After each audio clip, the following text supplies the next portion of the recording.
e nossos telespectadores são também amigos, eles entendem que a nossa TV NPC é uma TV ainda no início da sua existência e, portanto, a gente recomeça ao vivo. Ensaiado ao vivo. Pode recomeçar ao vivo? Boa noite, sou Cláudia Santiago, jornalista do Núcleo Piratininga de Comunicação. Estamos neste momento entrando no ar com as Quintas Resistentes, um projeto do Núcleo Piratininga que conta a história e a memória de lutadores contra a ditadura civil-militar que vigorou no país de 64 a 1984. Hoje, dia 29 de maio de 2014, as Quintas Resistentes recebem Marcos Arruda. Marcos Arruda é carioca, educador, economista, estudou também filosofia, letras e geologia. Marcos é autor dos livros Tornar Real o Possível, da editora Vozes, e Cartas a Lula. Qual a editora? Do Cartas a Lula? Documenta Histórica. Da editora Documenta Histórica. Esse aqui. Marcos Arruda é uma figura muito importante da história da esquerda, da história dos humanistas, da história daqueles que acreditam que um outro mundo é possível. E é uma grande honra para a nossa livraria Antônio Gramsci, para o Núcleo Piratininga, recebê-lo aqui hoje para dividir com a gente momentos desta vida tão preciosa. Marcos vai ser entrevistado por mim, Cláudia Santiago, por Vitor Gianotti, coordenador do Núcleo Piratininga de Comunicação. Vamos mostrar a carinha do Vitor, Eric. Vitor Gianotti, coordenador do Núcleo Piratininga de Comunicação. Max, que óbvio que eu esqueci o nome, porque eles trocam, que a gente fica com os nomes. Max Marrento, eu sei. Max Laureano. Max Laureano, vulgo Max Marrento, mas o Marrento ficou tão forte que eu acabei acabou esquecendo. Que é professor de línguas.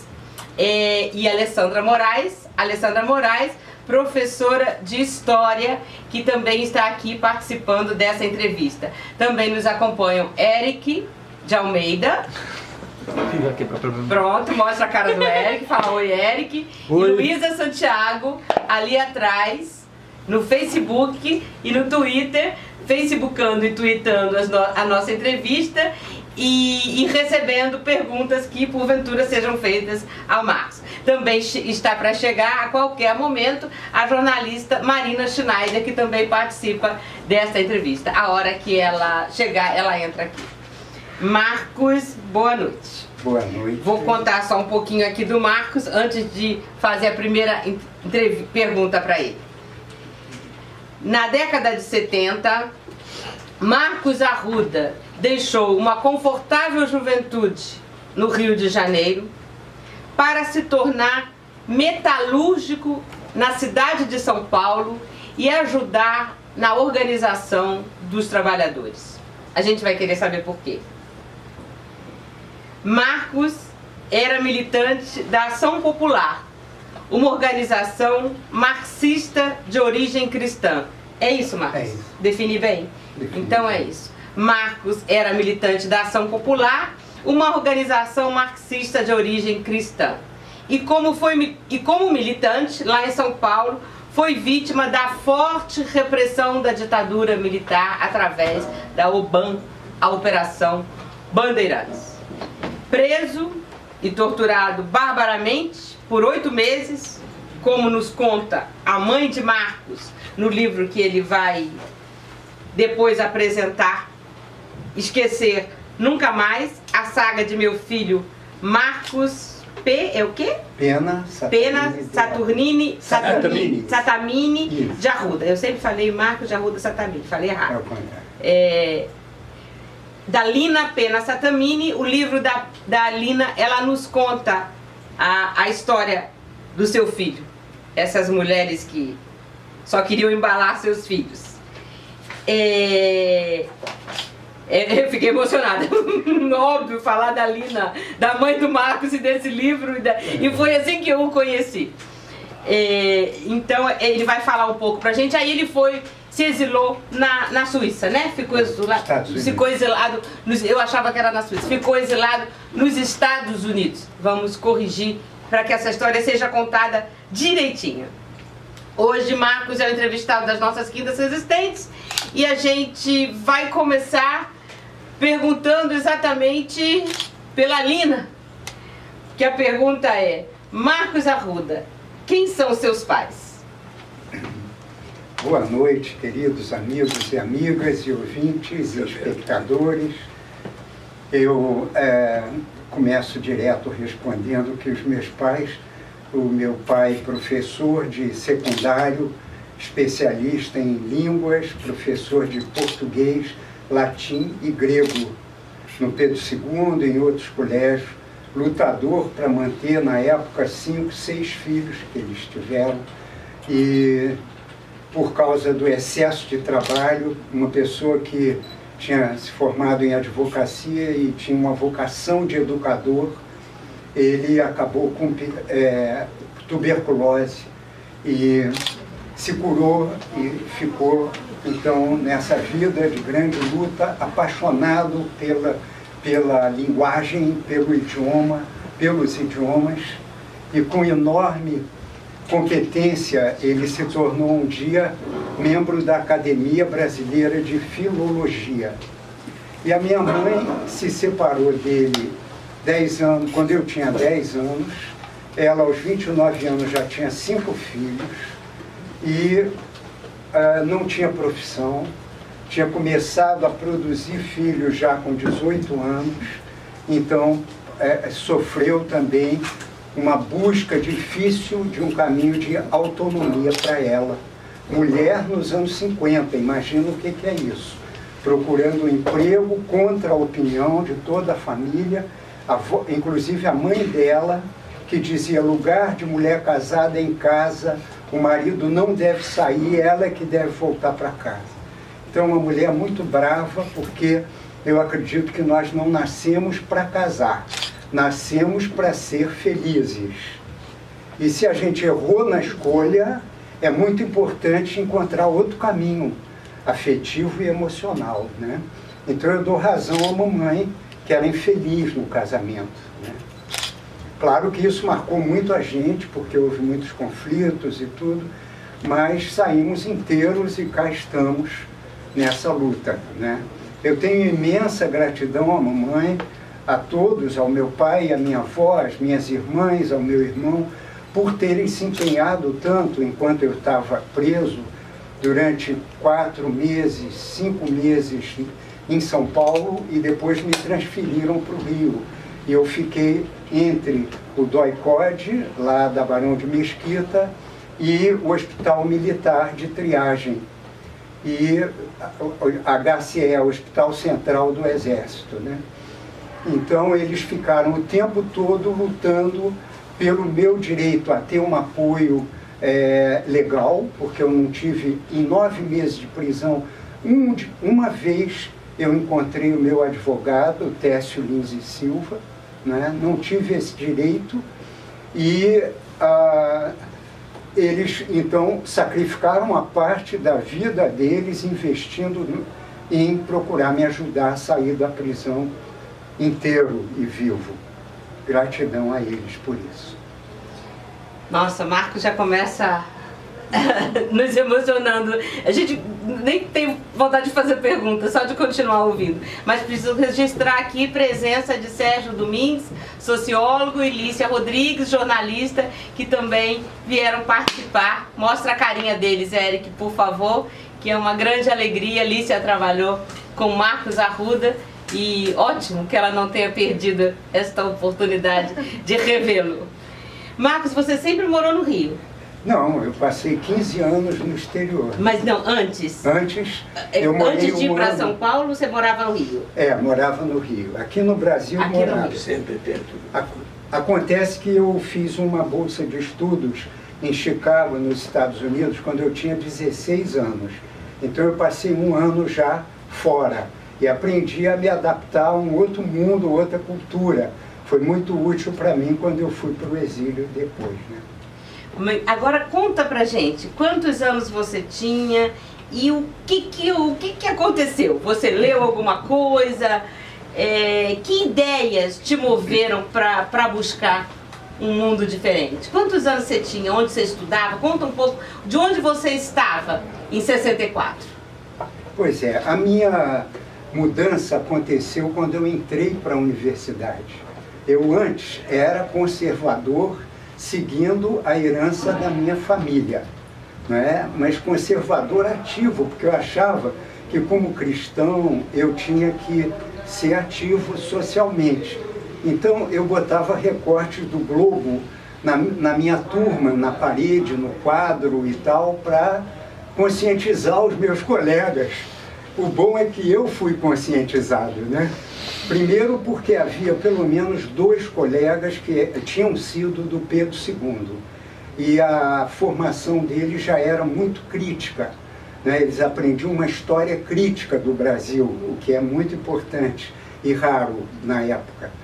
E eles então iam conversando comigo e mostrando um outro lado.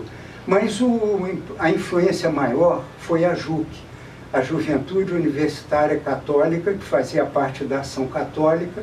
E quando eu entrei para a faculdade, para a Escola Nacional de Geologia, eu então me uni à JUC para continuar uma atividade relacionada com a Igreja Católica Apostólica Romana.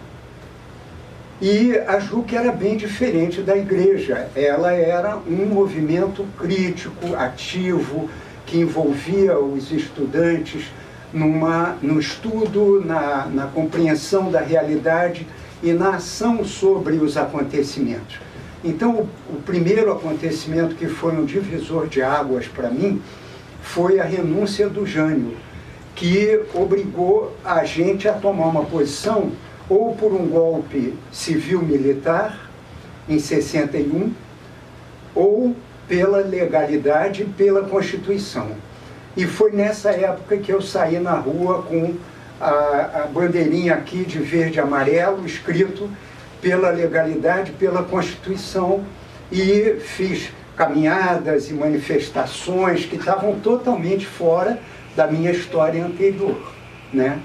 E, é claro, isso provocou debates intensíssimos dentro de casa, com toda a família que era conservadora, era anti-Getúlio, anti-sindicalismo, anti-Jango, anticomunista, tudo que vocês podem imaginar, que era aquele tipo de gente que levou adiante a marcha da família com Deus pela liberdade. Era o tipo de gente, né? Inclusive tinha um almirante, que era o Pena Boto, que era da nossa família, né? Marcos Pena. Esse Pena aí tinha Pena Boto também. E esse Pena Boto era um reacionário muito direitista e que tinha sido também integralista, né? Então, a herança era pesada e a briga interna foi grande, que me obrigou a estudar, né? Estudar e ter argumentos e poder responder a esses questionamentos da família.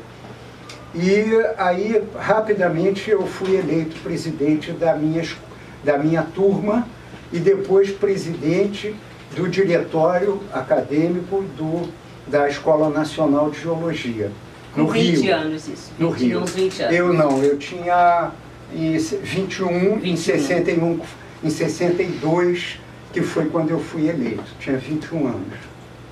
Então, passei aquele ano trabalhando bastante, me conectando com diretórios de outras escolas de geologia pelo Brasil, havia 6 na época, e depois criamos a Executiva Nacional dos Estudantes de Geologia, e essa executiva me elegeu presidente no 2º mandato. O primeiro foi um companheiro de Recife e o segundo fui eu. Então, quando o golpe chegou, 64, março, eu era presidente da executiva, viajava pelo Brasil e o meu principal eixo de militância era a política de minérios e de petróleo, que era o meu campo de profissão.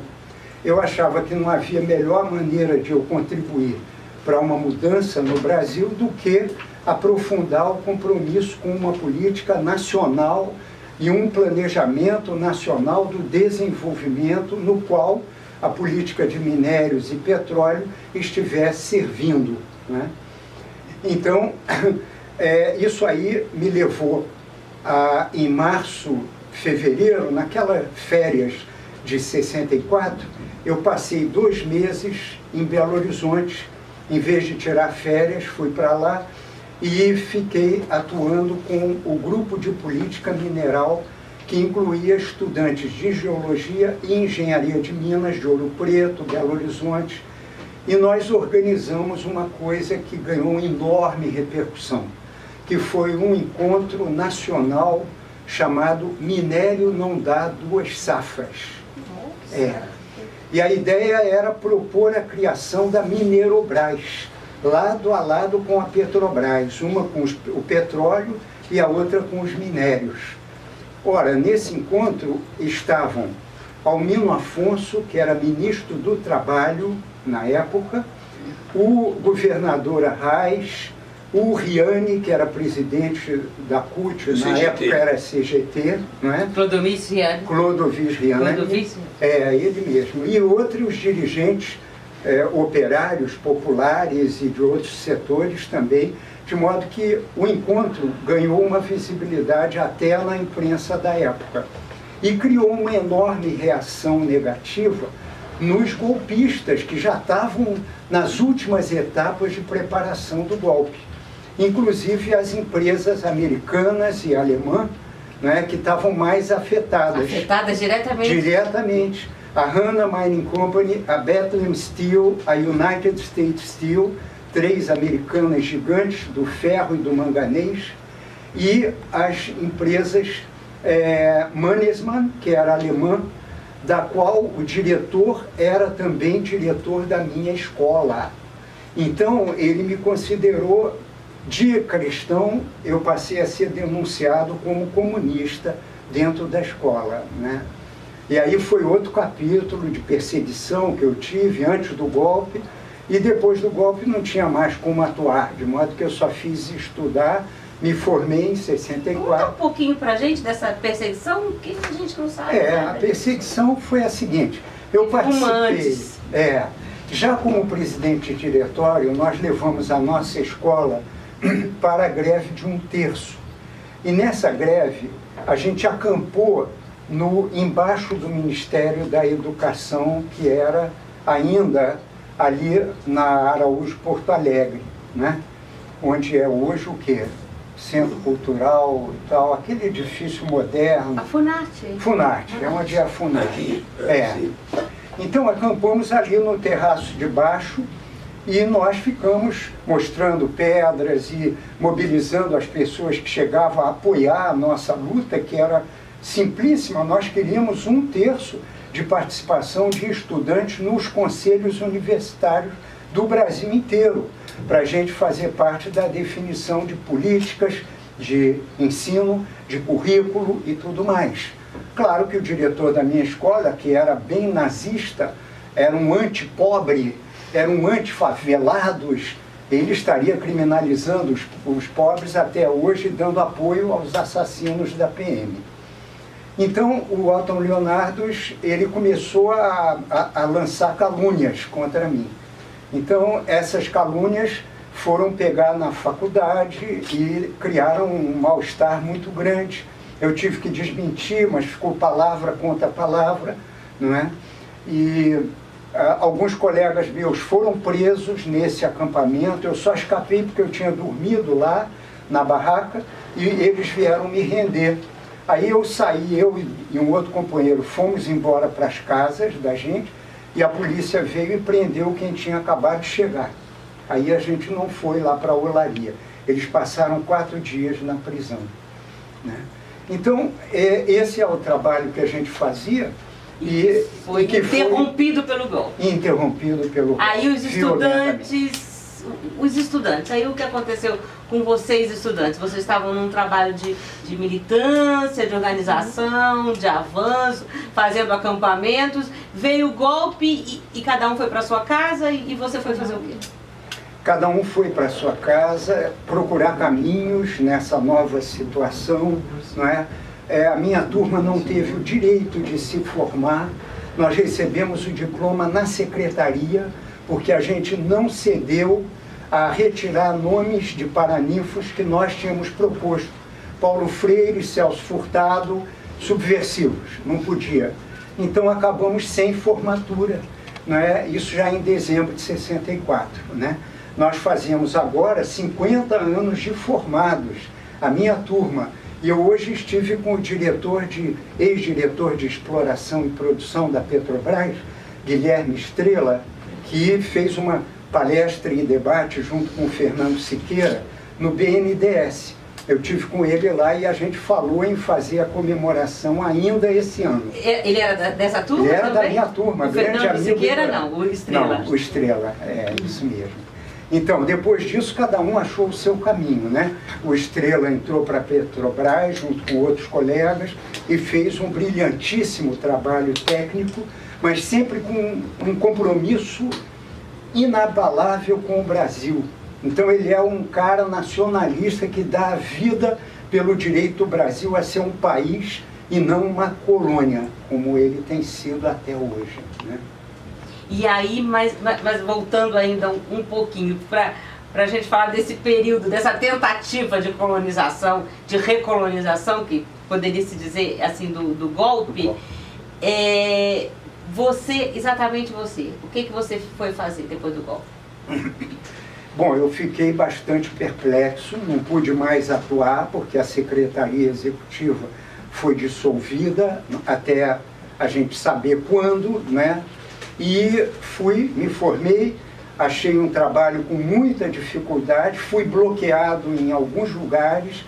O DNPM, o Departamento de Produção Mineral, onde eu tinha estudado, lá na Praia Vermelha, tinha um dos diretores era americano, e ele simplesmente não aceitou a minha candidatura para ser geólogo do DNPM. Eu acabei indo trabalhar em Petrópolis como geólogo estrutural, fazendo mapeamento usando fotos aéreas. Né? Então, esse era a Prospec, era uma empresa o diretor da Civilização Brasileira. Lembra da Silveira? Não, era o Fernando Gasparian. Ele era o dono também da Prospec. Então, eu fui trabalhar na Prospec durante um ano, e trabalhei no Projeto Brasília, fazendo mapeamentos, uma vida maravilhosa.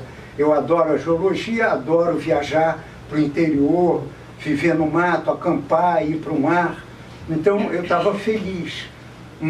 E também fazendo um trabalho para o DNPM, sim, só que encomendado por uma empresa de aerofotointerpretação, né? Então, um ano fazendo trabalhos e depois vim para o Rio de novo, sem emprego, porque eles me mandaram embora. Eu era o mais jovem, tiveram que baixar os salários e eu fui mandado embora. Vim para o Rio e trabalhei no DNOS, Departamento de Obras de Saneamento. E depois disso fui para São Paulo. Mas a minha ida para São Paulo... É saída que a gente quer. É saída para São Paulo que a gente quer entender. O que você foi fazer em São Paulo? Se meter com o metalúrgico. O geólogo foi se meter com os metalúrgicos? Primeiro eu fui fugir da polícia do Rio, porque eles bateram na minha casa, eu não estava, eu era casado, fugi com a minha mulher da época, a Ione, e fomos para São Paulo, sem levar nada do que a gente tinha, nem roupa. A minha família depois esvaziou o apartamento e tal. E lá, quem nos recebeu com muito carinho e acolhimento foi o Frei Beto, que já era bem entrosado com São Paulo, porque a gente, ele era do convento dos dominicanos, e a JUC era assessorada por dominicanos. Eu conheci o Beto ainda em 1960, quando ele era da JEC, e eu era já jesuíta, noviço dos jesuítas, antes de ir para a geologia, né? Então o Beto nos acolheu muito bem e entramos em contato com o Colégio Santa Cruz. Eu dei aula no Santa Cruz uns meses e depois fui para a revista Realidade, que na época a editora Abril era bem menos horrorosa do que é hoje, né? E o Roberto Schifter era um cara jovem ainda, e dinâmico, e ele fazia as reuniões de pauta da realidade, e a gente tinha uma equipe de gente maravilhosa, os melhores jornalistas e repórteres que na época a gente tinha, estavam na realidade. E depois disso, ou no meio desse processo, eu então separei da minha mulher, e depois de alguns meses eu fiz essa decisão muito importante para nós, que era de entrar para a fábrica. E bom, aí é importante fazer uma nota de rodapé. A Ação Popular, ela tinha passado por uma transição ligada à situação política do Brasil, né? No início, a gente procurava mobilizar intelectuais e trabalhadores. Eu fazia alfabetização usando o método Paulo Freire com operários. O nosso objetivo era sensibilizar as pessoas contra a ditadura e por uma democracia e tal, né? Mas com o fechamento do Brasil, a gente foi cada vez percebendo mais que não havia outro modo de lutar senão a confrontação. Isso foi quando? 68? Não, isso aconteceu no início da ditadura. Ainda no início. Eu diria que entre 65 e 68 nós fizemos a grande mudança, que foi sair do campo cristão e reformista para definir que o caminho cubano primeiro, depois o caminho chinês, eram o exemplo para a gente seguir. Fazer uma revolução com armas contra os poderosos que oprimem com armas a nossa população. A diferença nossa para as organizações de guerrilha é que nós não acreditávamos que o Brasil tinha uma cultura de resistência armada. Na história do Brasil, nem mesmo a independência tinha sido resultado de uma luta, uma guerra civil do povo contra os portugueses. Foi concedida por um filho de rei que virou imperador, e saímos da colônia para virar império e não um país independente, né? Então, cadê a história que desse base para a gente agora estar mobilizando o povo para pegar em armas? Que armas? Enfrentando quem? Né? Um exército altamente especializado, armado pelos americanos, com os seus dirigentes treinados na Escola das Américas. Nós não tínhamos condição de criar uma força capaz de confrontar essa gente, né? Naquele período, naquele momento. Você entrou quando para a Ação Popular? Bom, assim que eu saí da universidade, em 64, eu saí da JUC e virei AP, né? Então, durante esses anos, 64 até 73, 10 anos, eu fui da Ação Popular. A decisão de entrar para a fábrica já foi uma decisão do coletivo? Do coletivo. Era uma linha de integração na produção que a Ação Popular propunha a todos os militantes, homens e mulheres. Quem não quisesse ficar numa fábrica tinha que ir para o campo e virar camponês. Claro que muita gente disse: eu não quero, eu não posso, eu tenho família, eu tenho emprego, eu tenho trabalho, profissão, e eu acho que posso fazer alguma coisa aqui também. Aí a Ação Popular reduzia a pessoa de militante a simpatizante.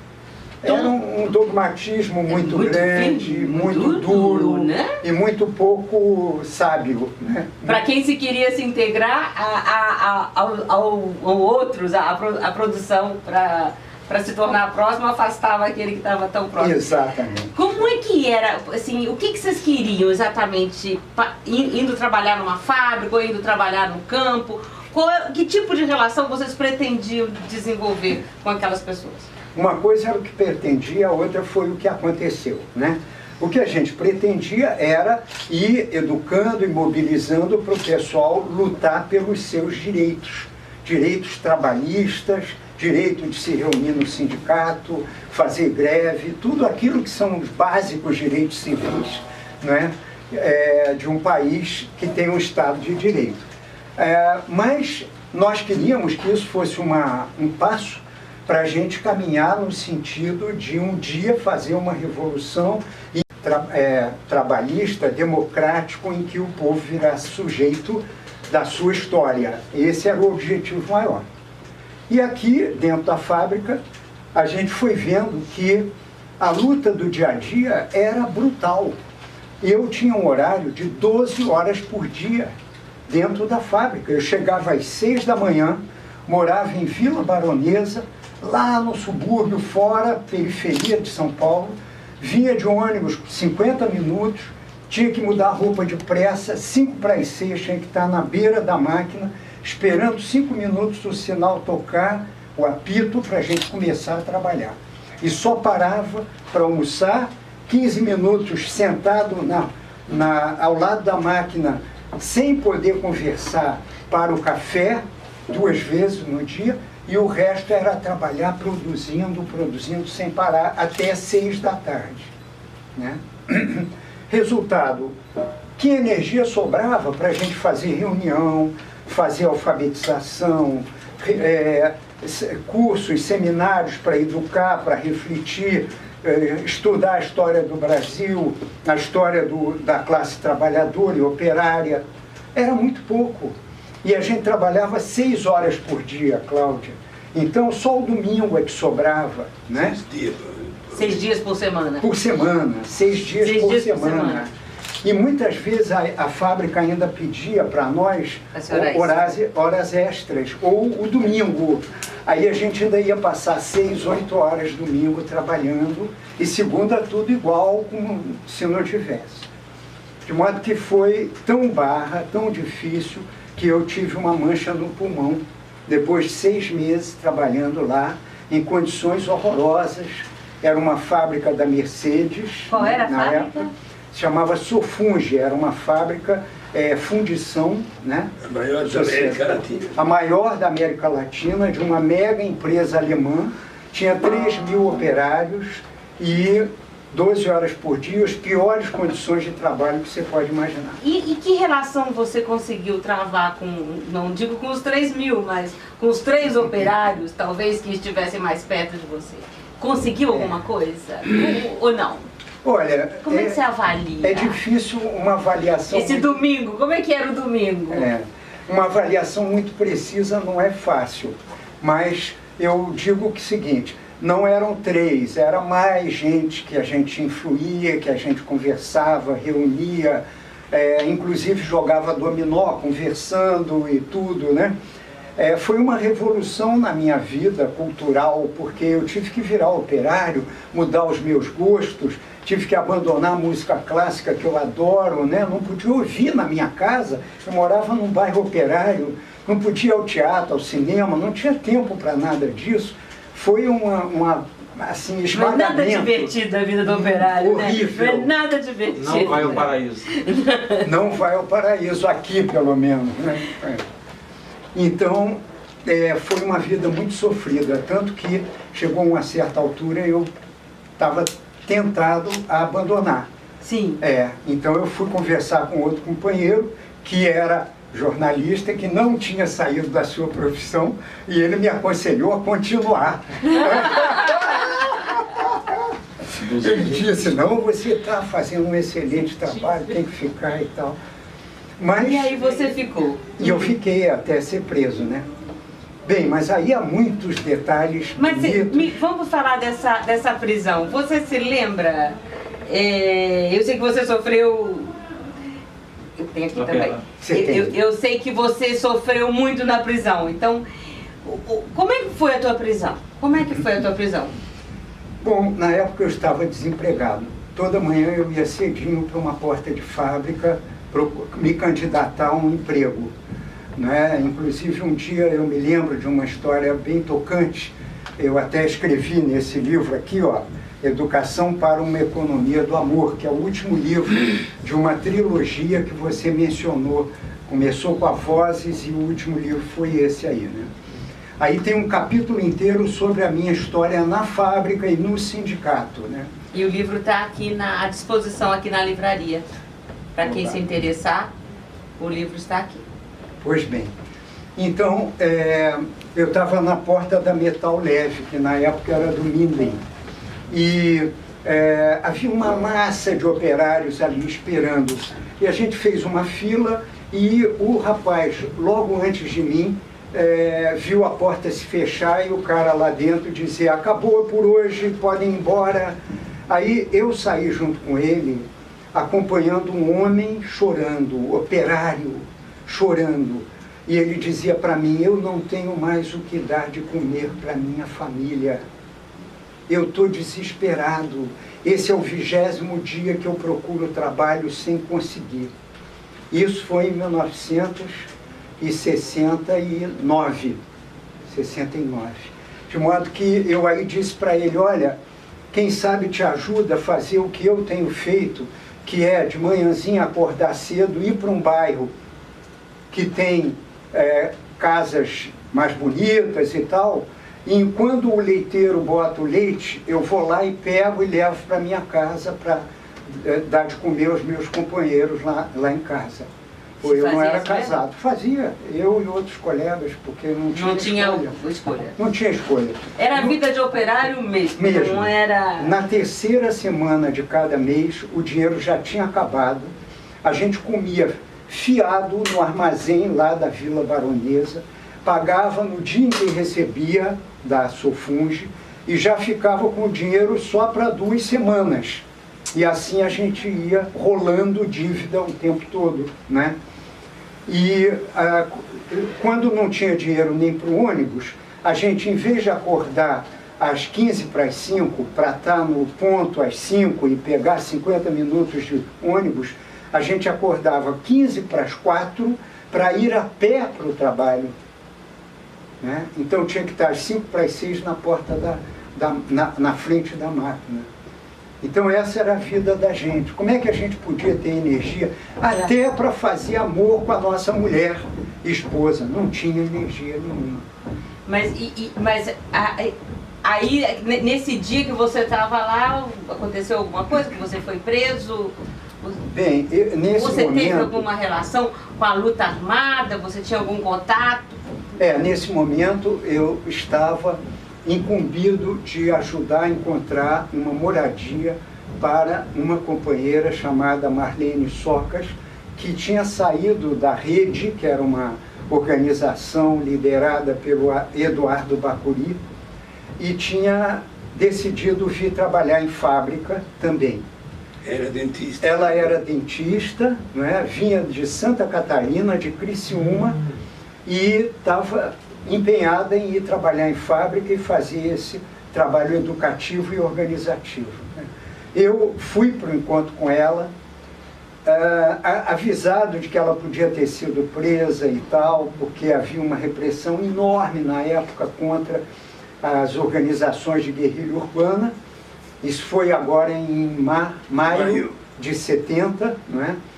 E apesar disso eu fui, porque eu não podia deixar ela... Ela era da AP também? Não. Ela era da Rede. Dessa Rede não, é outra organização. Outra organização. Bacuri. Do Bacuri. E aí eu cheguei lá e a UBAN estava me esperando na Praça da Lapa, no Largo da Lapa. Ela me viu, fez um sinal, eu respondi e eles me prenderam.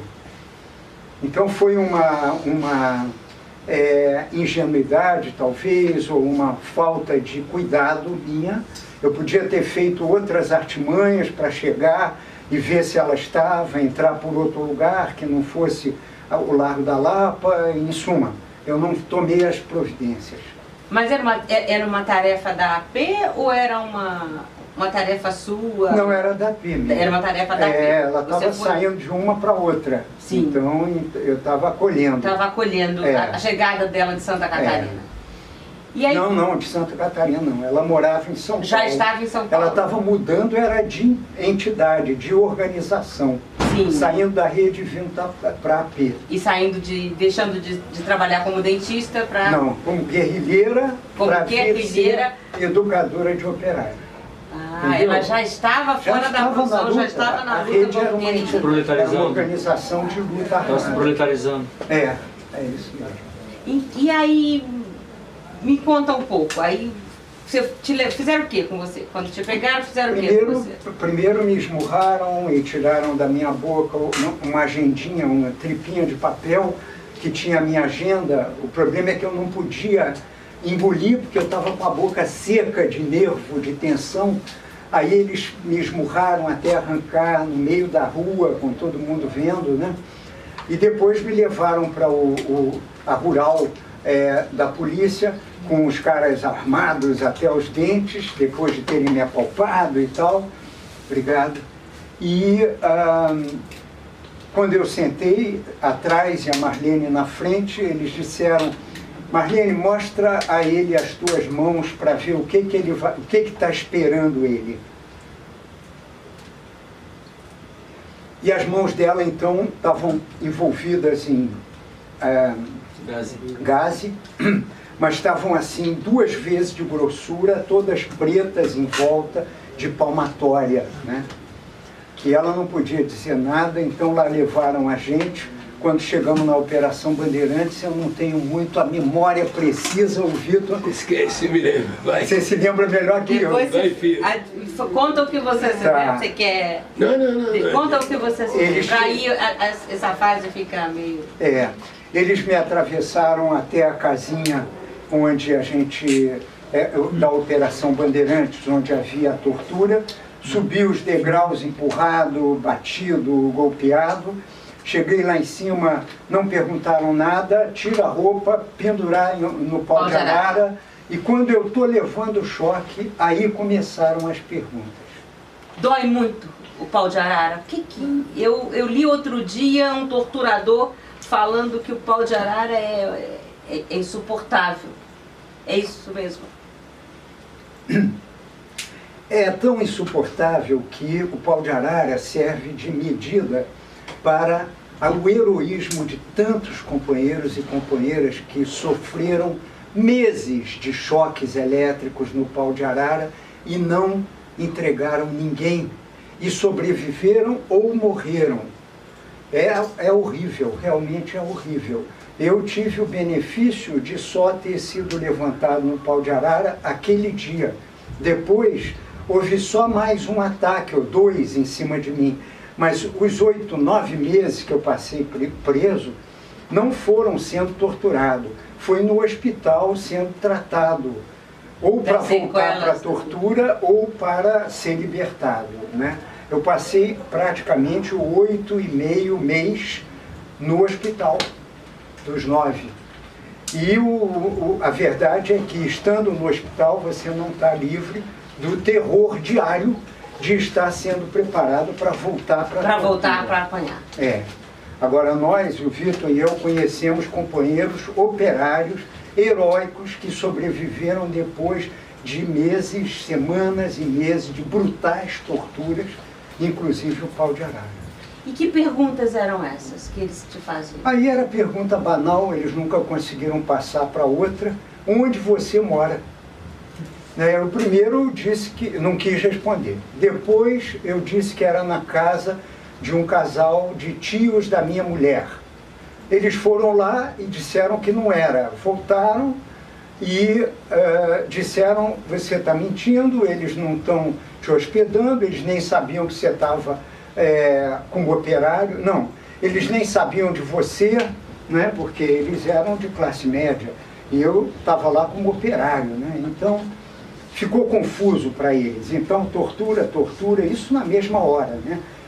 Foi de uma hora da tarde até 7, 8 da noite a minha sessão de tortura, né? Então, eles continuaram me torturando, mudavam de equipe e batiam, e palmatória, e choque na boca, no ouvido, no nariz, não é? Tiravam do testículo um dos fios e passavam, jogavam água, passavam no corpo. Tudo isso era choque. E não conseguiram nenhuma resposta satisfatória. Você se lembra de tudo isso? Você se Me lembro lembra disso tudo que eu estou contando, é a memória minha, né? Agora o Vitor vai acrescentar coisas que eu talvez só me lembre quando ele contar. Onde ele morava, Vitor? Olha, gozado, eu estou aqui dando risadinha. ele morava num lugarzinho dele que não se podia saber, mas você vinha dormir várias noites na nossa casa. Várias noites dormia lá, tal, e aí foi preso. Me lembro do 1º de maio, 2, 3, quando foi preso? Que dia foi que foi preso? Dia 8 de maio. 8 de maio. Dia 1º de maio. 11 de maio, 11. Mas no dia 1º de maio foi uma ação revolucionária que foi feita. Nós discutimos junto na oposição sindical, meio ação popular, meio oposição sindical. Então, discutimos que a única coisa que dá para fazer naquele 1º de maio era cada um arrumar a casa de um colega para ir almoçar com ele, almoçar direitinho. No final do almoço, dizer: viva o 1º de maio, viva a luta dos trabalhadores. Pronto, isso seria uma ação altamente revolucionária. Ele fez na casa do João, lá em Pirituba. Você se lembra disso? Claro que foi. Aí, bom, foi preso. Eu me lembro que cheguei lá depois dele, ele falou 8 horas. Cheguei mais ou menos 8 horas lá na Operação Bandeirantes. E me fazendo as perguntas de praxe que eles queriam. Você foi preso no mesmo dia? Mesmo dia? Dia 11 de maio. Queriam saber se eu conhecia Marcos Arruda. Eu dizendo que não, e ele sim, não, aquelas porradas, choque, filha da puta, tal. Não conheço.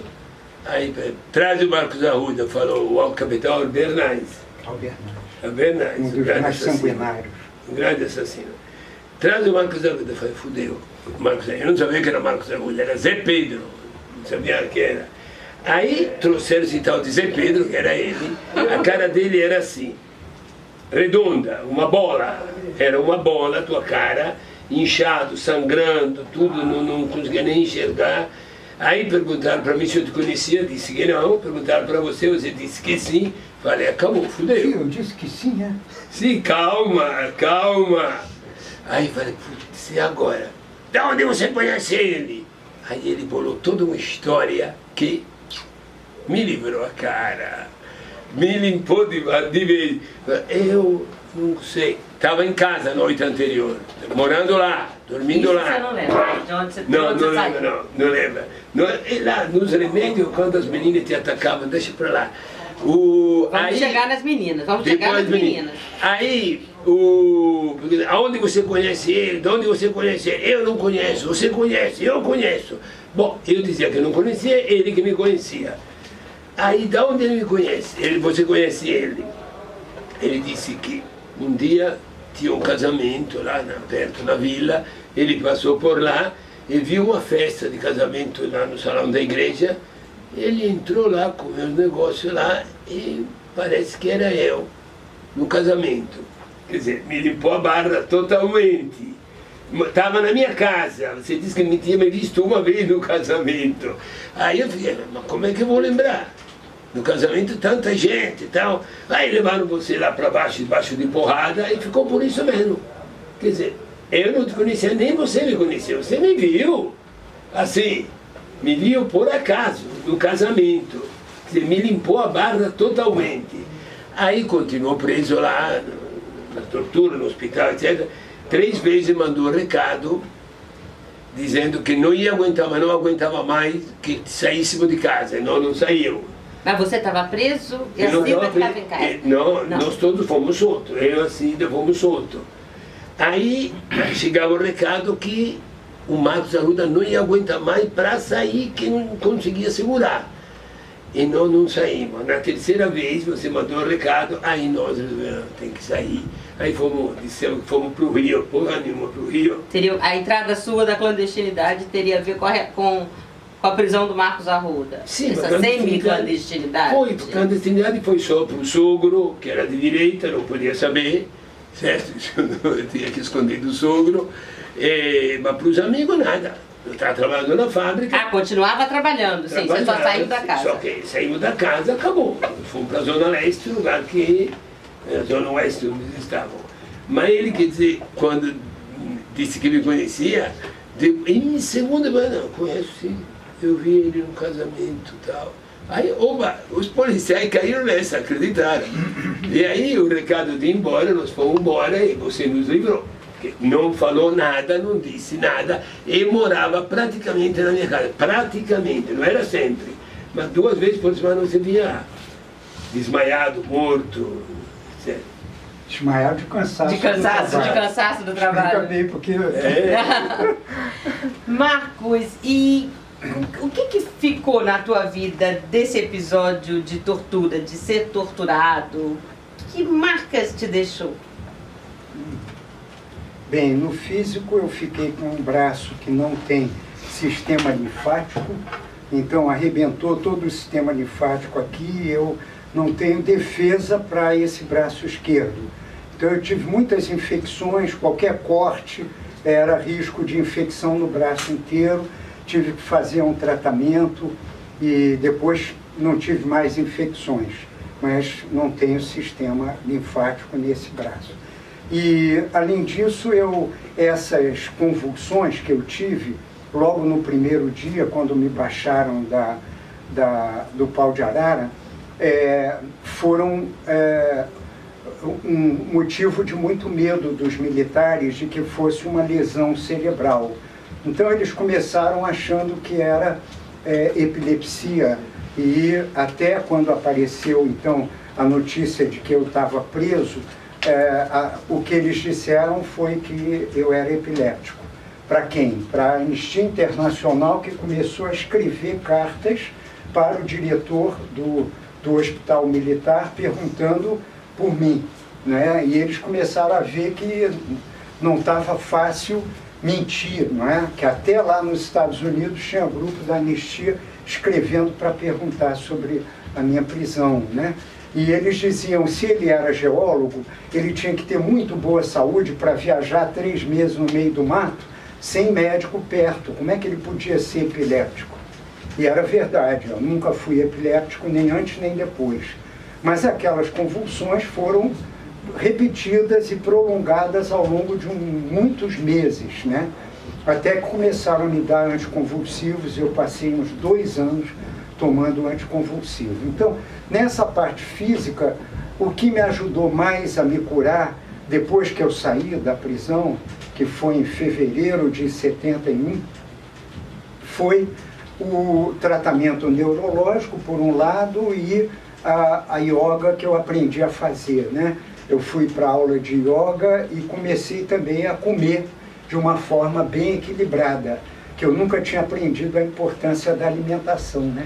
E aí passei a ser vegetariano parcialmente e agora integralmente vegetariano e com muita noção de como que é o equilíbrio do corpo para manter a boa saúde e não para ter como referência não ficar doente. Não, o natural é a gente estar bem, né?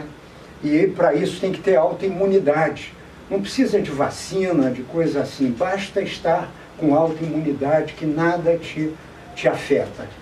E é o que eu estou agora até hoje, né? Eu que me cuido, e isso é parte do meu trabalho de economia solidária. Nós vamos chegar a autogestão da minha saute. Nós vamos chegar já na economia solidária. Mas antes eu queria pedir... eu estou com o microfone na fala. Eu queria pedir para você contar um pouquinho aqui para a gente o que está escrito nesse livro aqui, da Lina Pena Satamini. Então, a minha mãe, em 1998 até 2000, ela se motivou muito a escrever esse livro, contando a história da família enquanto eu estava preso. E o começo do exílio também, né? Por quê? Porque ela tinha sido uma atora muito importante dessa história.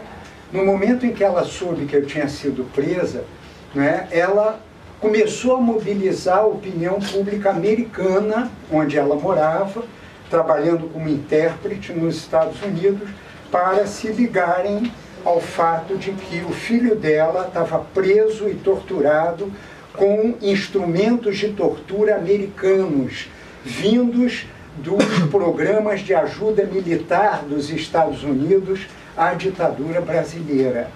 Então ela usou o meu caso para criar um grande caso a respeito da ajuda americana ao Brasil da ditadura, né? Então, durante todo aquele tempo, ela conseguiu mobilizar as igrejas católicas e protestantes dos Estados Unidos, o Conselho Nacional de Igrejas Cristãs, que levaram ela aos jornalistas, alguns jornalistas sindicados que tinham coluna em vários jornais do país passaram a publicar notícias sobre tortura no Brasil.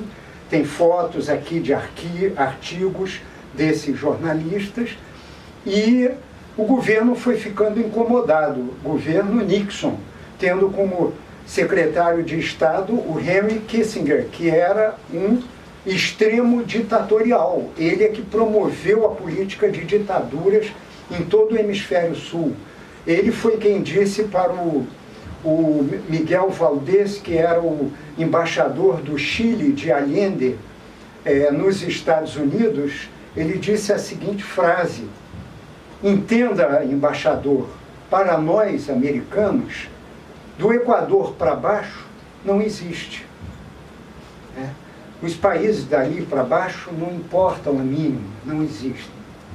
Pois bem, esses dois que promoviam toda a política imperial americana, na América Latina, na Ásia, África e tudo, ficaram incomodados com toda essa ação que a minha mãe estava fazendo. Assim mesmo ela conseguiu tirar a cidadania americana, que ela resistiu até aquele momento, para ter mais proteção, e vir para o Brasil me visitar com o cônsul.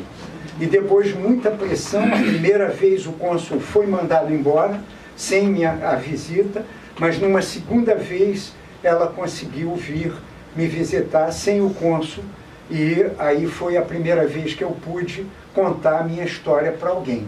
Eu já tinha contado para o capelão do hospital militar, só que ele não foi avisar minha família, nada, e nunca mais voltou também para me dar comunhão e tal, nada.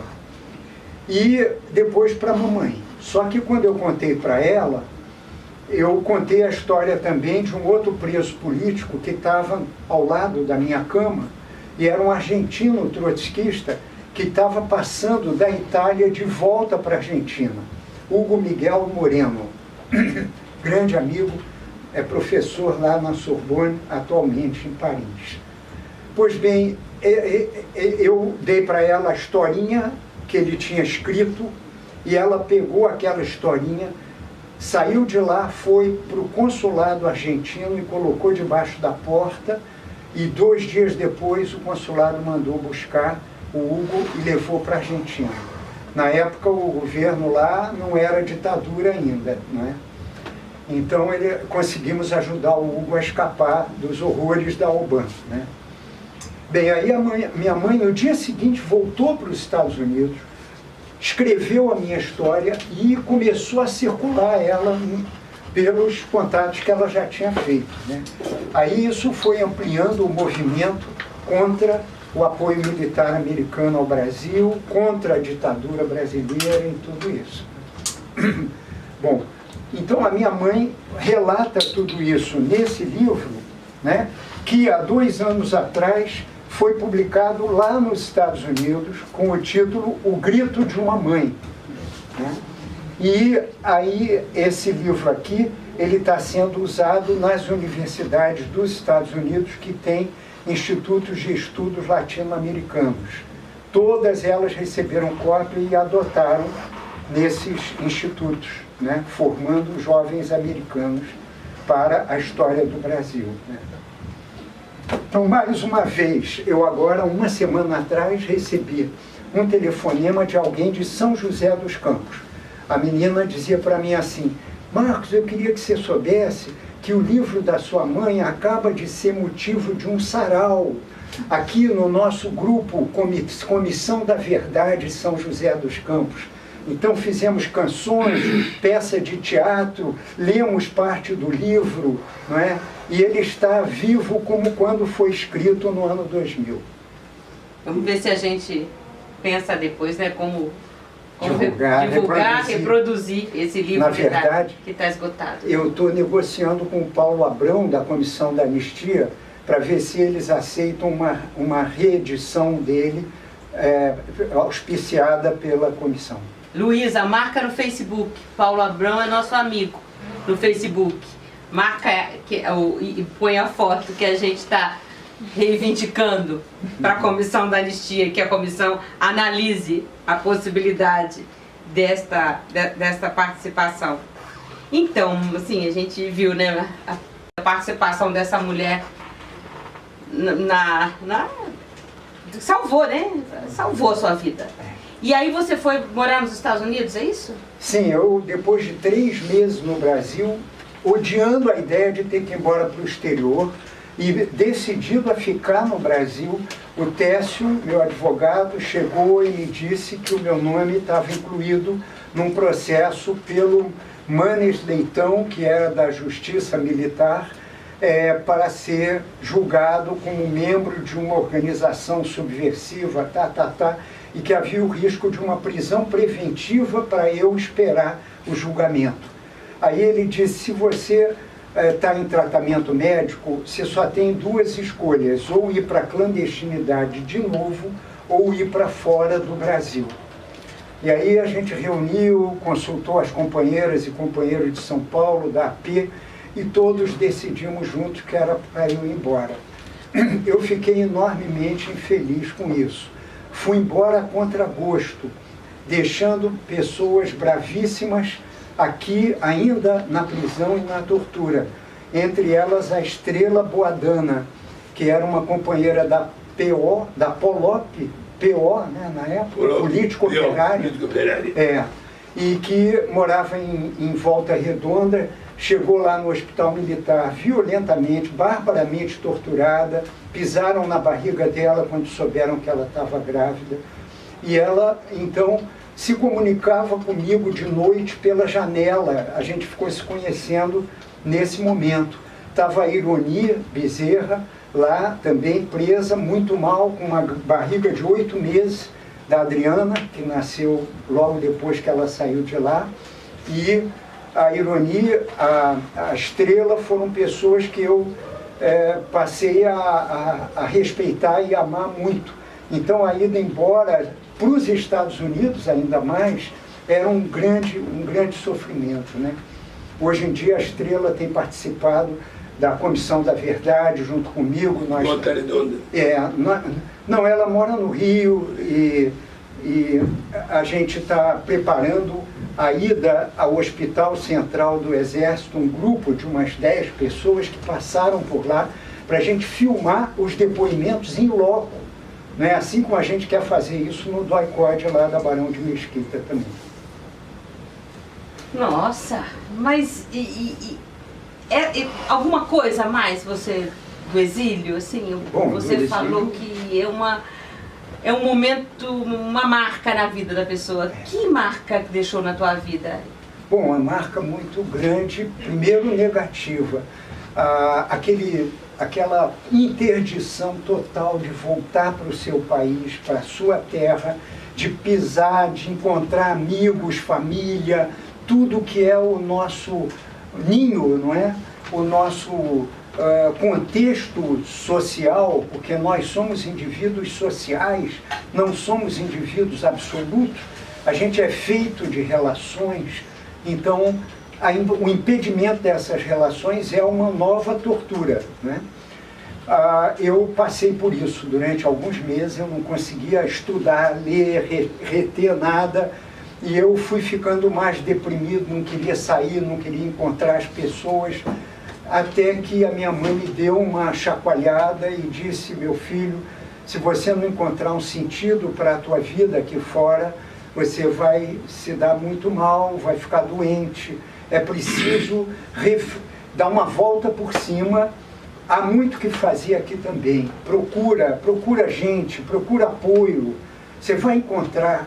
E dito e feito, né? Eu recebi muito acolhimento de americanos contra a ditadura no Brasil, na América Latina, e então isso me permitiu, no fim daquele ano, entrar para o mestrado em educação. Então eu acabei me formando como mestre em economia. Me formei como mestre em economia lá em Washington, comecei a trabalhar como pesquisador e escritor, e também comecei a fazer um trabalho intenso de denúncia da ditadura brasileira nos Estados Unidos. Fui convidado pela Anistia para ir para a Califórnia, passei um mês inteiro fazendo palestras em universidades, encontrei o Fernando Henrique Cardoso como professor visitante em Stanford, lá na Califórnia. Tive uma primeira conversa com ele lá e tudo. Ele na época era outra gente, bem diferente de hoje. E o mais importante foi criarmos um comitê de luta contra a repressão no Brasil. E esse comitê organizou a visita do Médici em Washington. De modo que quando o Médici chegou, nós tínhamos na frente da Casa Branca, está contado aí no livro, né, uma enorme exposição de cartazes com fotos de tortura e com um teatro de rua fazendo uma peça mostrando o que é a ditadura e como ela é manipulada pelo governo que está ali do outro lado da cerca, não é? E botamos uma enorme faixa que vem daqui até o fim da sala ali, escrito assim: pare com a cumplicidade do dólar dos Estados Unidos com a ditadura brasileira. Tinha que ser bem grande, né? Mas era em inglês grande, e os jornalistas que estavam na varanda da Casa Branca, onde ia haver o café da manhã com o Médici, conseguiam ler isso lá longe. Aí, mais do que depressa, o Nixon mandou botar uns biombos assim para cobrir aquela visão, né, de poderem almoçar em paz, né, tomar café. Então, foi aí também, quando o Médici chegou de carro para entrar na Casa Branca, em volta do carro que parou para os portões abrirem, tinha uma porção de gente, todo mundo com máscara de bandeira brasileira, para simbolizar a censura, a repressão e tal, e ele lá dentro assim, né? De modo que foram coisas que impactaram e que me fizeram sentir que eu estava lá para alguma coisa.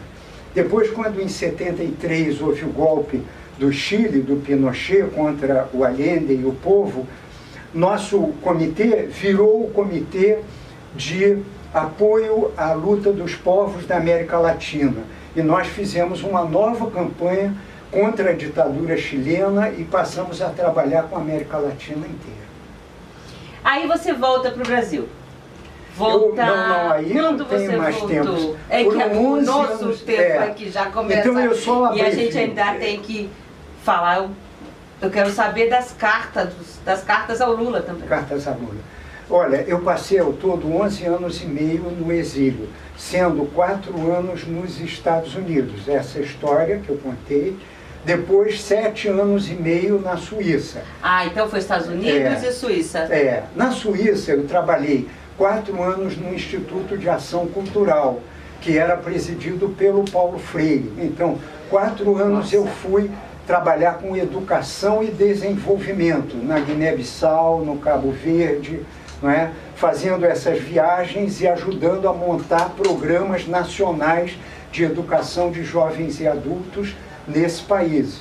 Depois, mais 10 anos assessorando o Ministério da Educação da Nicarágua, durante os anos de sandinismo, né? Então, voltei para o Brasil quando acabou o meu contrato com o Conselho Mundial de Igrejas, em 1982.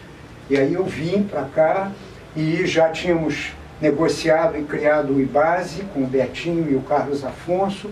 Trabalhei 4 anos com o IBASE e depois, por algumas divergências de prioridades... Políticas? Essas divergências foram divergências? Não, eram mais da natureza do IBASE. Quer dizer, eles queriam que o IBASE fosse uma central de informação e me viam fazendo um trabalho educativo contínuo com o movimento operário, que era a minha parte dentro do IBASE, a minha diretoria.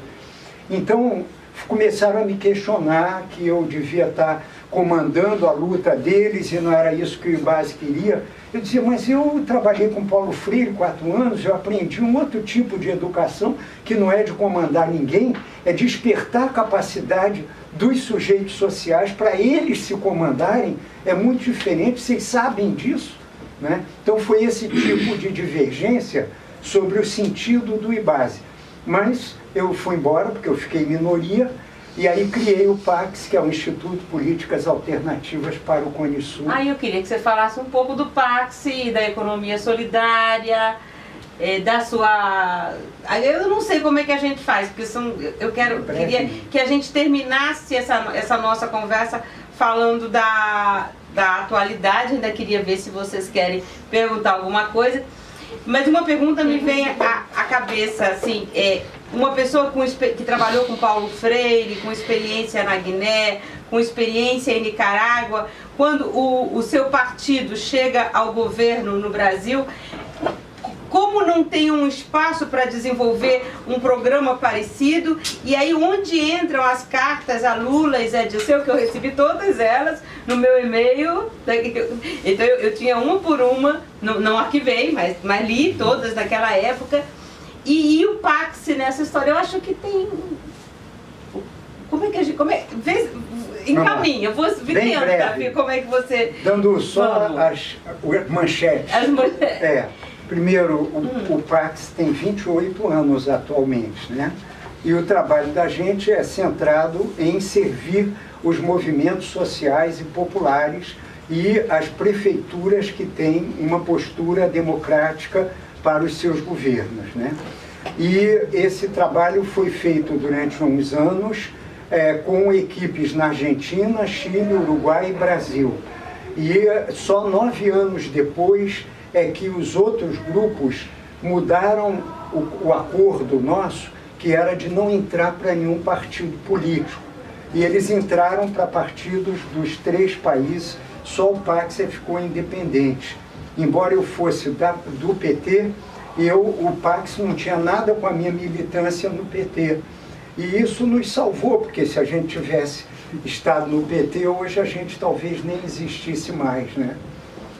Então, durante esses 28 anos, a gente fez trabalhos, alguns estão relatados no livro, Educação para uma Economia do Amor, como o trabalho com os metalúrgicos da Uzi Minas, lá em Ipatinga, né, onde nós levamos uma metodologia de trabalho justamente para empoderá-los, para que eles se empoderassem para concorrer na eleição sindical ainda na ditadura, que foi 84, 85, no tempo do Figueiredo, não é? E o trabalho de fazer um seminário, depois outro, refletindo até poder definir algumas linhas de ação com uma visão estratégica, não é? E não só imediatista de ganhar o sindicato, e ainda sabendo, né, do ameaça enorme que era ganhar e ser reprimido, ou não ganhar e ser expulso da fábrica, o que de fato aconteceu.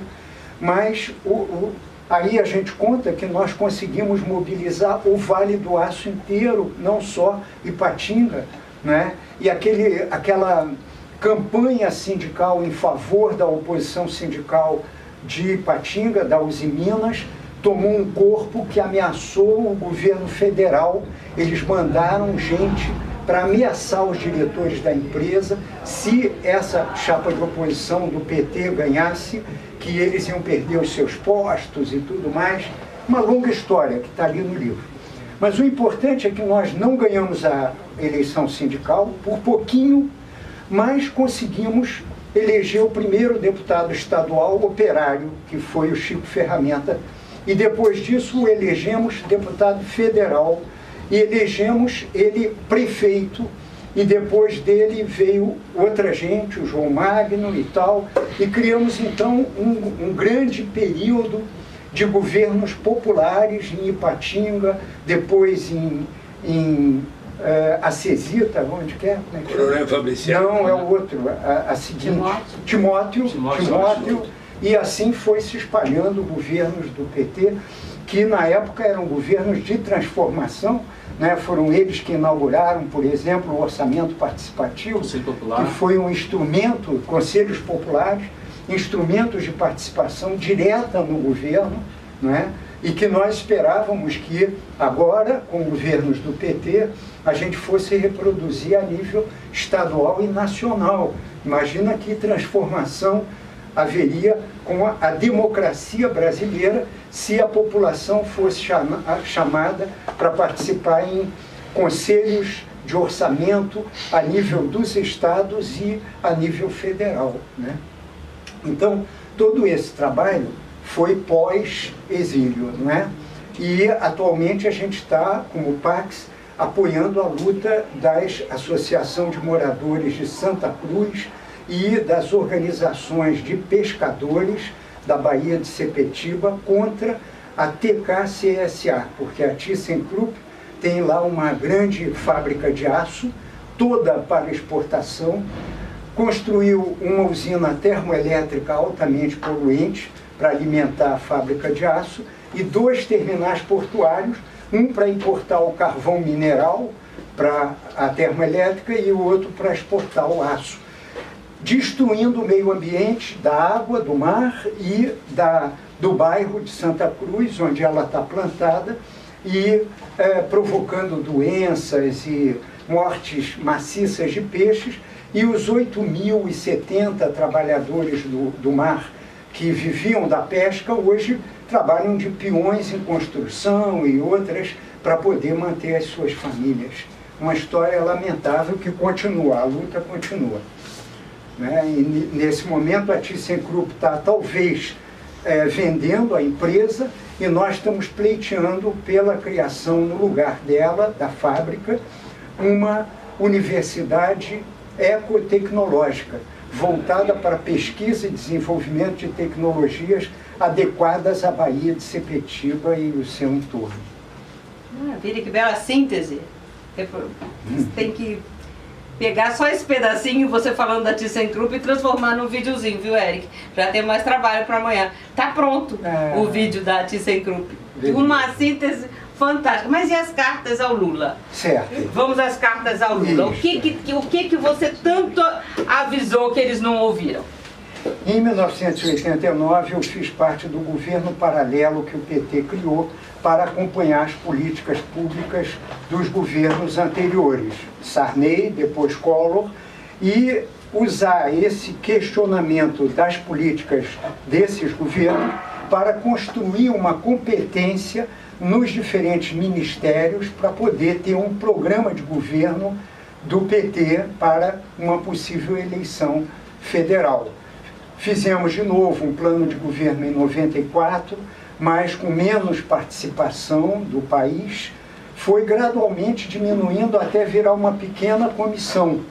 Como eu estava no exterior em 94, trabalhando e morando em Genebra, quando eu voltei, em 98 eu já não tinha espaço, porque o meu tema era muito incômodo, era o tema da dívida externa, da política econômica brasileira e exportação, importação, transnacionais, globalização, os temas macro, e isso aí já começou a virar uma questão delicada para o PT ter uma posição mais progressista. Então, quando ganhamos em 2002, eu disse, bom, eu vou usar o meu conhecimento pessoal do Lula e da direção do PT para escrever cartas tentando influenciar na campanha durante um ano ou nos primeiros 2 anos de governo. Então, tem aí 3 anos de cartas a Lula sobre diferentes assuntos, sempre com propostas de como o PT pode se posicionar, pode definir políticas em relação, por exemplo, a agrotóxicos, aos transgênicos, como lidar com o Banco Mundial e o FMI, eu que tinha trabalhado ligado ao Banco Mundial, pelas organizações da sociedade civil, conheci o funcionamento interno do banco, do FMI, então eu tinha propostas, o Pax também. Foi isso que nós fizemos para, quando vimos que não adiantava, que não havia repercussão nenhuma, eu decidi publicar esse livro. Muito bom. Estão me avisando que a gente tem que encerrar. Então eu queria encerrar. Vocês querem fazer alguma pergunta? Pode fazer uma pergunta. Lógico. Tem uma pergunta. Tem uma pergunta de quem é? Marina, vai. Sandrinha. Mostra a sua cara, Marina. Vem cá para você ficar registrada na história. Para matar a saudade, Pra matar a das Quintas saudade. Resistentes, que eu apresentei junto com a Claudinha no ano passado. Toma, pergunta da Sandra Quintela, o registro da minha cara gripada. Ah, é mais linda, sempre. Pergunta da Sandra Quintela. Diante de tanta história vivida, como apontaria os desafios da esquerda hoje? Vamos responder da Sandra e depois o Marcos, ou o Marcos quer fazer primeiro? Alessandra? Faz em bloco, né? Então vamos fazer em bloco. Pode ser em bloco? Diante de tanta história vivida, como apontaria os desafios da esquerda hoje? Maxi, por favor. Você não vira a maquininha, não? Você viveu na época de ditadura, né, sofreu bastante com ela.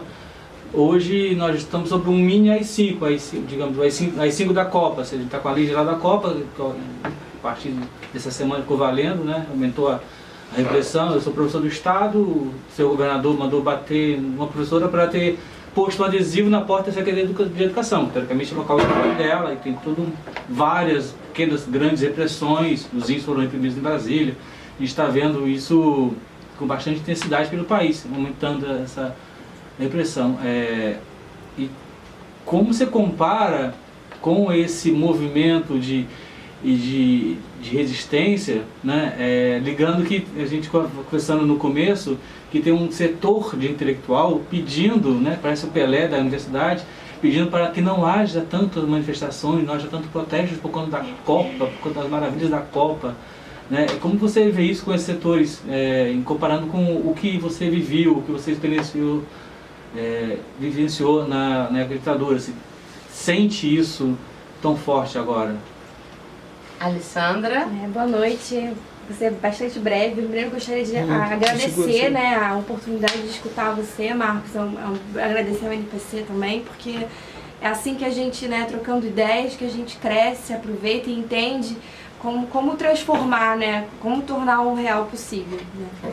E, bom, eu queria dizer que foi muito emocionante já o início, porque a gente sabe da importância das mulheres, a gente sabe que as mulheres também passaram pela Alban, as companheiras foram torturadas, né, e às vezes até com mais intensidade por desafiar o sistema patriarcal e capitalista, né, então, assim, enfim, é muito bom que você tenha começado falando sobre as mulheres da sua vida, a importância da sua mãe, enfim.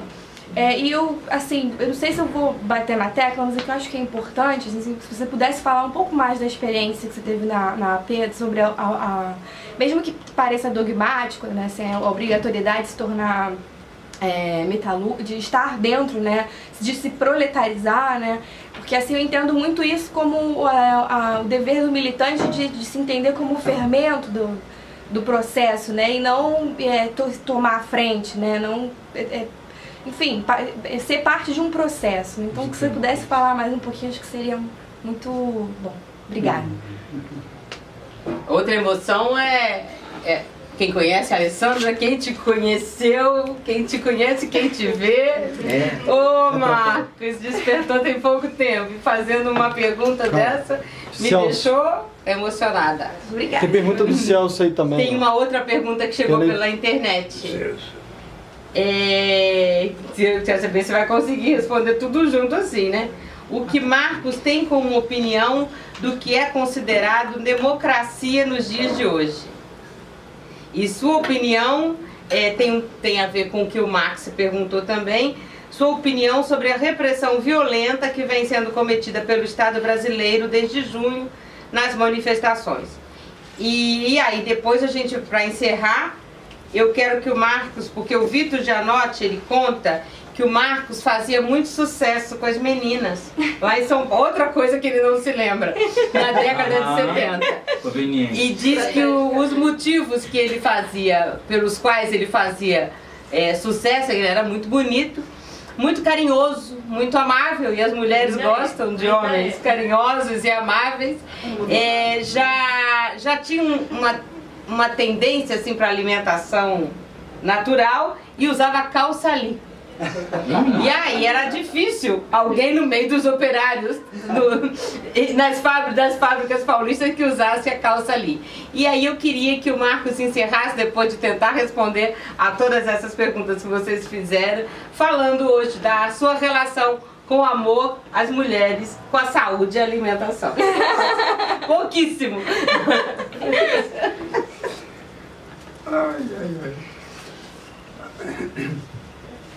A primeira comentário é sobre...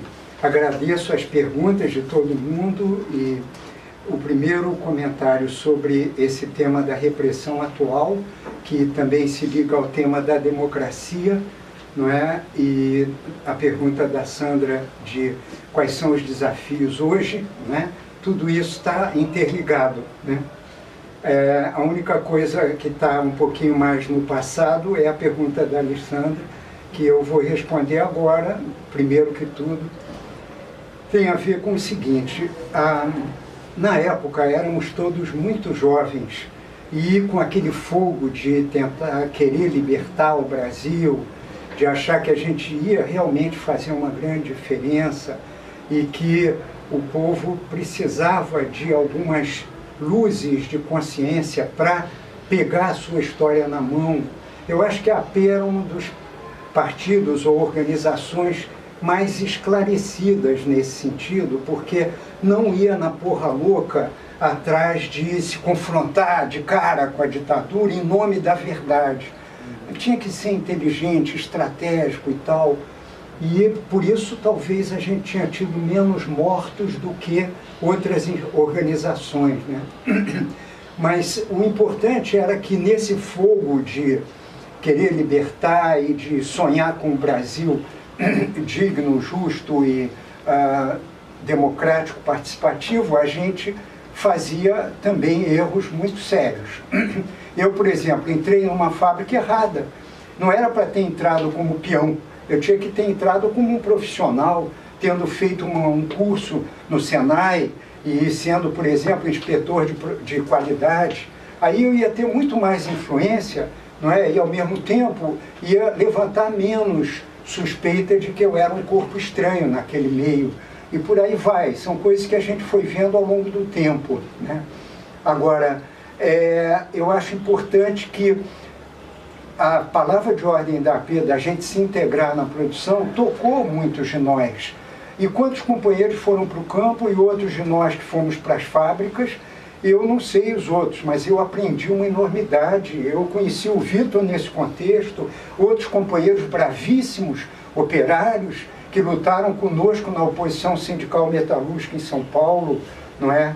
Eu me transformei, não é? Eu descobri o que é a vida de um operário numa fábrica, a maior fábrica da América Latina, em São Paulo, a maior cidade da América Latina, modernidade, capital estrangeiro, tratando a gente como semi-escravo, escravos, não é? E outras fábricas igual. A ditadura foi uma ditadura de classe, contra a classe dos trabalhadores, não é? E isso se prolonga até hoje.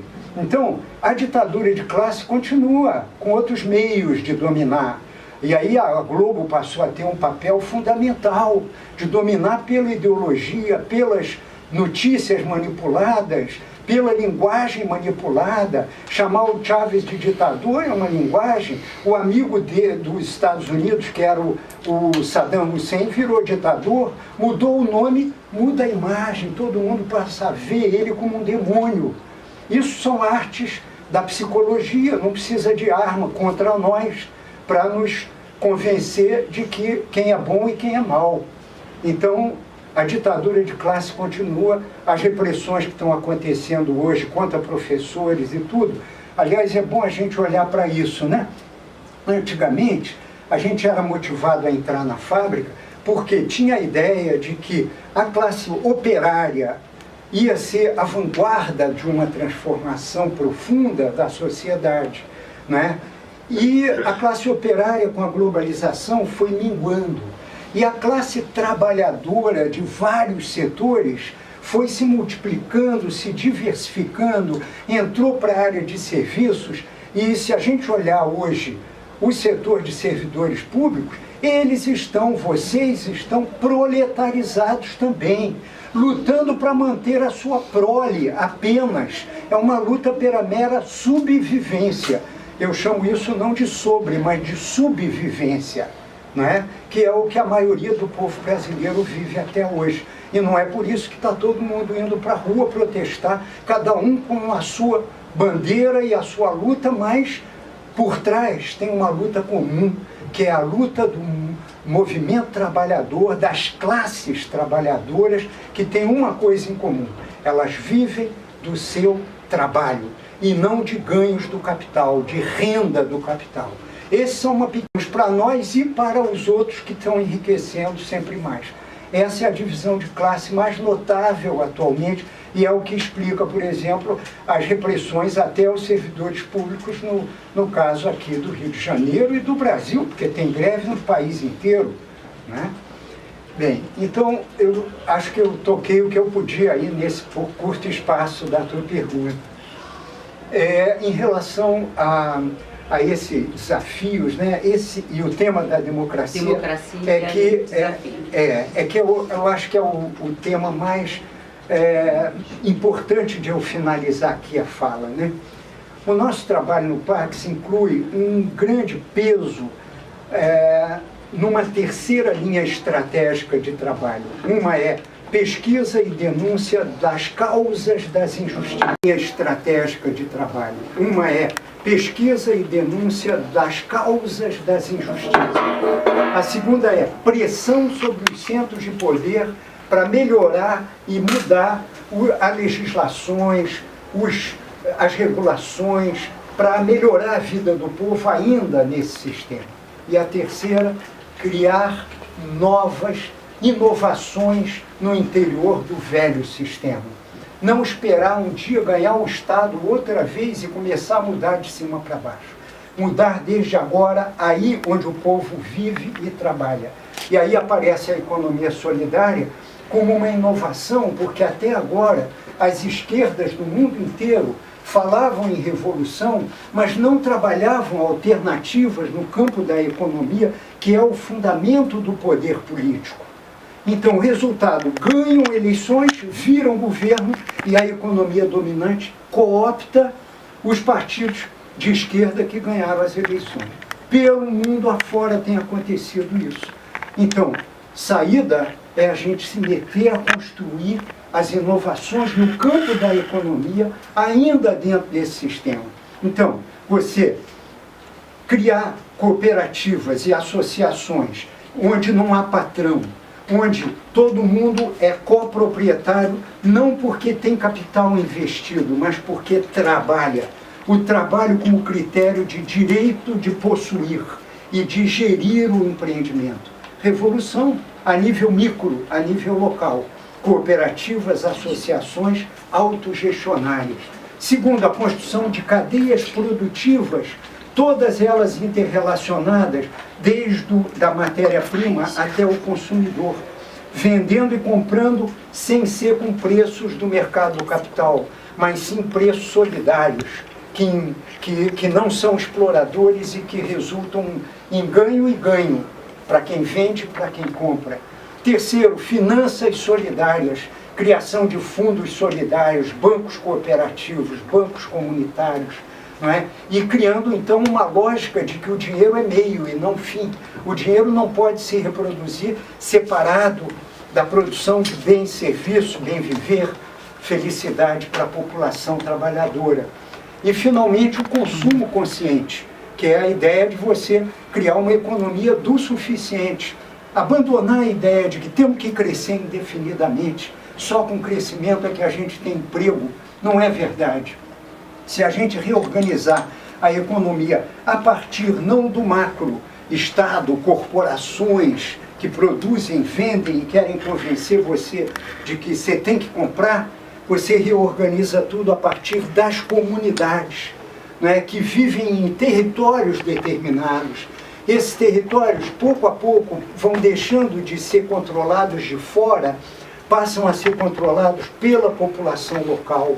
Ela planeja o seu desenvolvimento, ela identifica as suas necessidades, mobiliza os seus próprios recursos e, com isso, ela cria um fundamento para um desenvolvimento próprio, endógeno, nascido no interior da própria comunidade, onde os aportes de fora são só apoios, não são o fator determinante do desenvolvimento da comunidade. Para isso, a gente tem que redefinir desenvolvimento. Não mais como crescimento econômico, mas sim como o avanço qualitativo dos potenciais que cada pessoa, cada comunidade, cada povo traz em si.